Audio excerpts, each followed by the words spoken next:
A Prefeitura, em tempo recorde, cumpriu o compromisso e entregou à população o complexo viário Dom Eugênio Salles, com importantes obras de mobilidade urbana na nossa cidade. Uma delas foi o viaduto estaiado da Prudente de Moraes, que facilita o trânsito entre a Zona Sul e o centro da cidade. Outra foi o conjunto de 6 túneis nas avenidas Romualdo Galvão, Lima e Silva, Jerônimo Câmara, Capitão Mor Gouveia e Raimundo Chaves, que fazem fluir o trânsito e dão agilidade à ligação da Zona Sul, Leste e Oeste da cidade.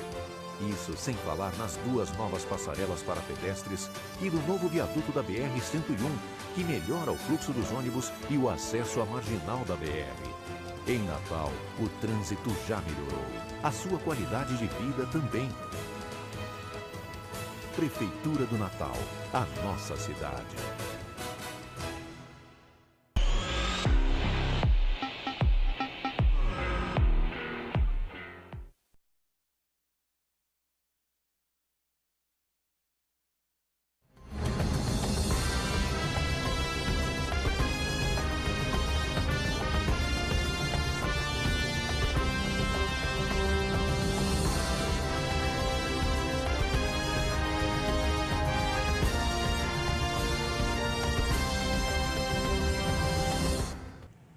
Boa tarde, começa agora o RN em Debate na TV União.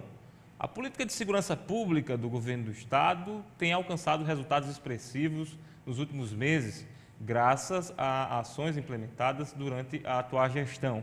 Para falar sobre este assunto, nós convidamos o secretário de Segurança Pública no estado do Rio Grande do Norte, o nosso Eliezer Girão. Boa tarde, seja bem-vindo. Boa tarde, Alex. Boa tarde a todos. Muito obrigado pelas palavras iniciais aí que você tem dirigido.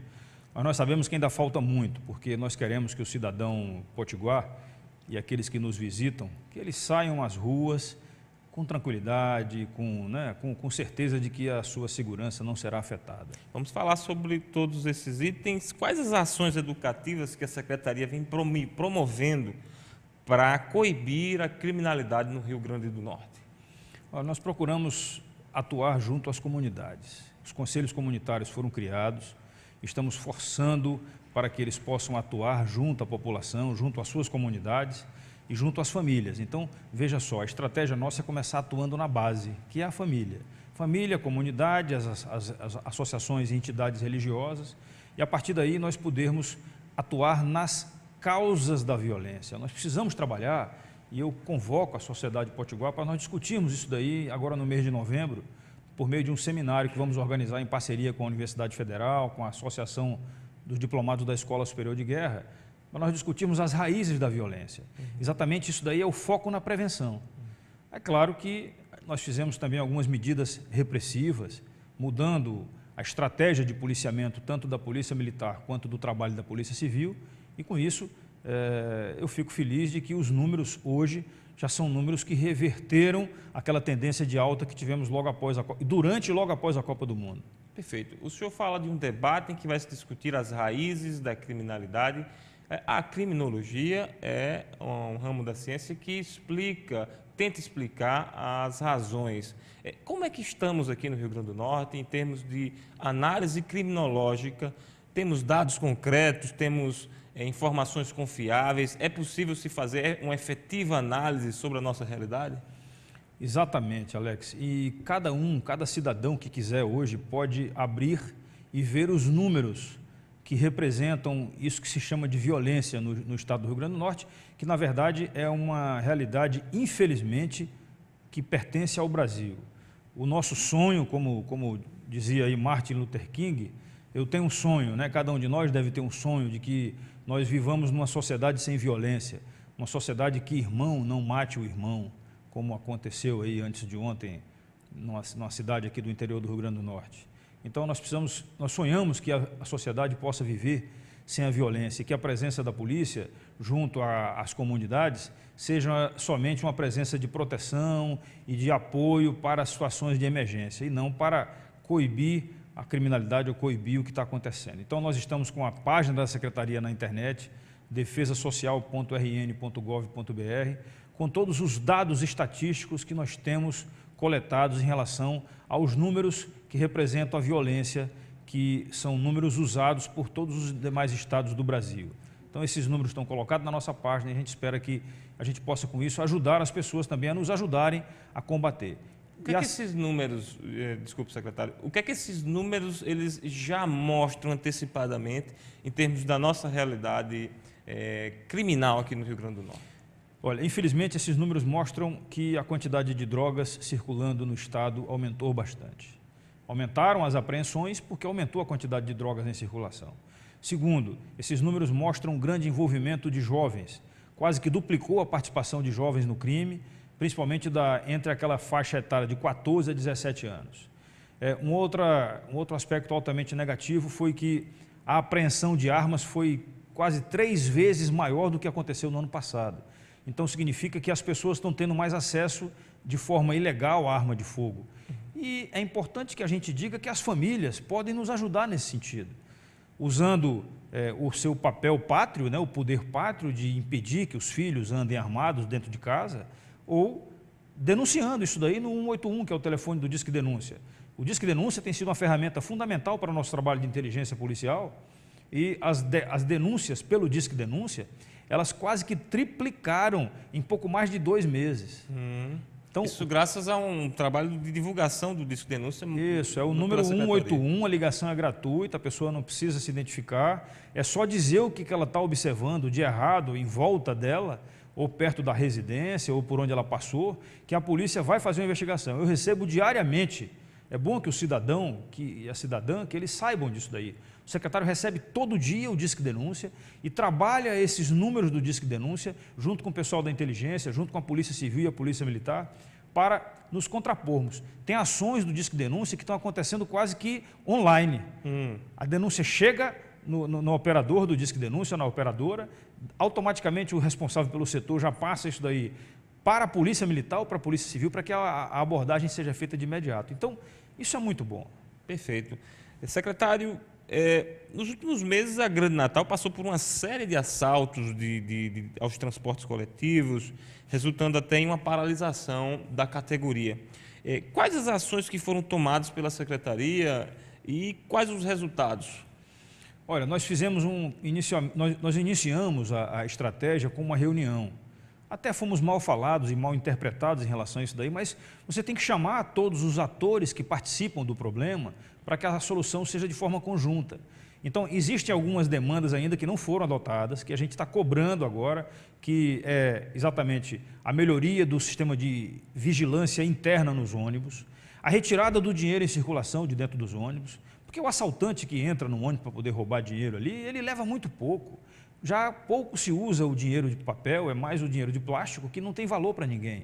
Então, é o pequeno assaltante, é o viciado, é o cara que está com dependência química em alto grau e que precisa de dinheiro para poder pagar aquela droga que ele tem que consumir. Então, mudamos a estratégia de trabalho, a Polícia Militar começou a fazer abordagens de forma velada ou de forma ostensiva, até a própria Polícia Rodoviária Federal também fez abordagens ao longo da área de atribuições dela. Mudamos essa concepção, chamamos os condutores e trocadores, né, os profissionais do transporte urbano também, para discutirmos, junto com eles, medidas preventivas, que eles usassem também o instrumento do Disque Denúncia. Já estamos preparando uma campanha de divulgação, vai ser mais propaganda do Disque Denúncia, que vai ser afixada nos ônibus e também nos táxis.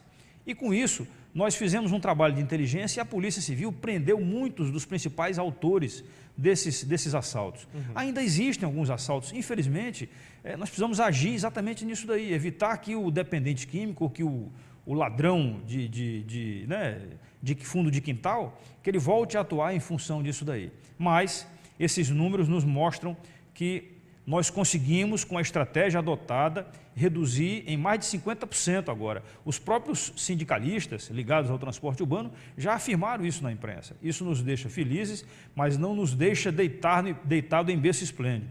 Nós estamos cobrando diariamente que o patrulhamento continue, que as abordagens continuem, para que os números cada vez mais reduzam. Perfeito. Secretário, estamos em período de eleições. Qual o trabalho da Secretaria de Segurança Pública com foco nas eleições? Há alguma estratégia, há algum trabalho específico?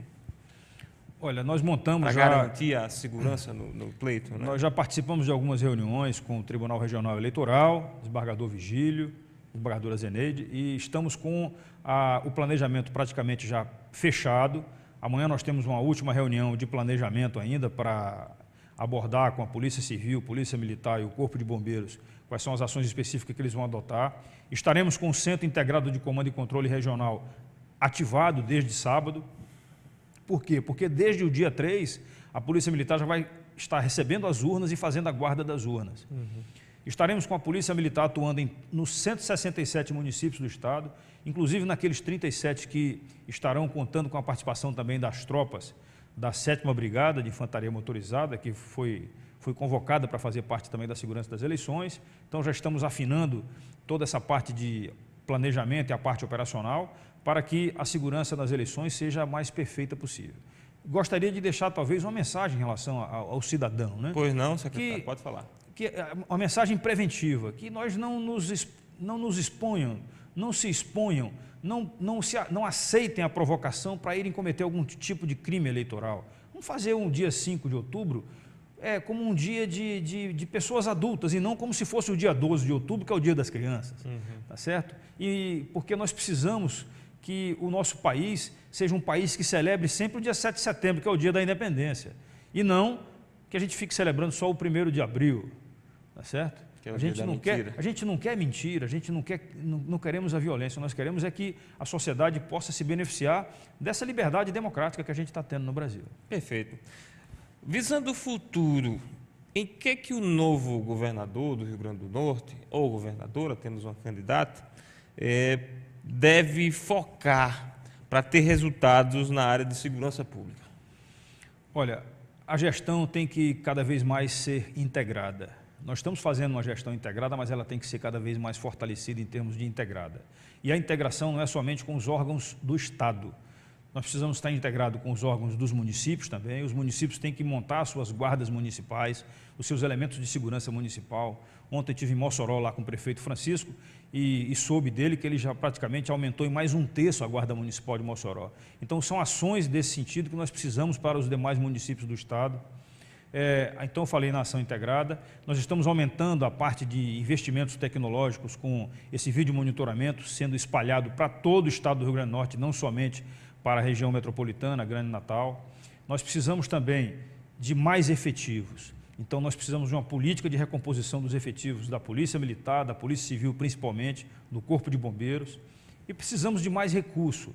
Para que isso aconteça, eu imagino que o novo governante precisa, ou a nova governante, vai precisar pacificar esse assunto junto com os órgãos de controle, com os demais poderes, porque a segurança pública não pode ficar esperando a autorização para contratar mais profissionais. A gente não pode ficar esperando a autorização para que o governo federal, se assim o entender, libere recursos para serem aplicados aqui na área da segurança. Lembro bem, segurança e na área da justiça também.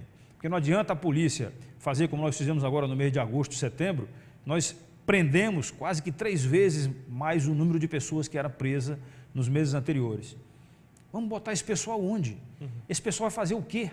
Então o sistema de justiça também tem que ser ajudado pelo sistema de segurança pública e também o sistema legislativo. Nós temos que pegar essas pessoas que estão recolhidas às prisões e colocá-los dentro de um patamar de utilidade. O Brasil hoje não pode obrigar o cidadão que está recolhido, privado da liberdade, de trabalhar. Pô, tinha que ser obrigação. É verdade. O preso tem que trabalhar para sustentar ele.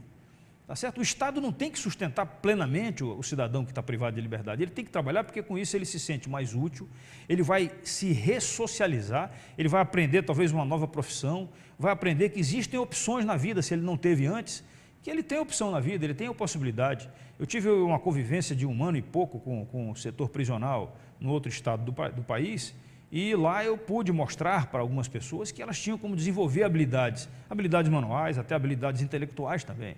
Então, é isso que a gente precisa. Então, são essas ações que eu acredito que o novo governo